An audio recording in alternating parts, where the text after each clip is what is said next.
এবাদত মানে কি যদি প্রশ্ন রাখা হয় 80% মানুষ উত্তর দিবে এবাদত মানে নামাজ।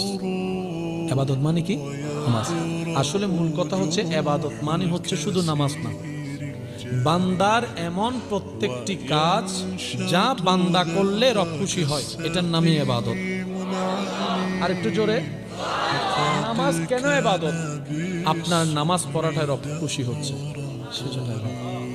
মা বাবার সেবা করাটা কেন সওয়াবের কাজ? বলে যে তোমার এই করাটা রব খুশি হচ্ছে। তৃষ্ণার্তকে পানি আগাই দিলে, পানি খাওয়াইলে কেন সওয়াব হচ্ছে? বলে যে রব খুশি হচ্ছে। ক্ষুধার্তকে খানা খাওয়াইলে রব খুশি হয়, তাই সেটা ইবাদত হয়। একজন ক্রন্দনরত ভাঙ্গা মনের মানুষের মুখে যদি হাসি ফুটানো যায়, সেটাও ইবাদত। এমন ইবাদত রব্বুল আলামিন বলে, কোন ভাঙ্গা মনওয়ালার যদি অন্তর তোমরা জোড়া লাগাই দিতে পারো, আমি আল্লাহ সারা জীবনের গুনাহ মাফ করে তোমাদেরকে জান্নাতও দিয়ে দিব। সুবহান।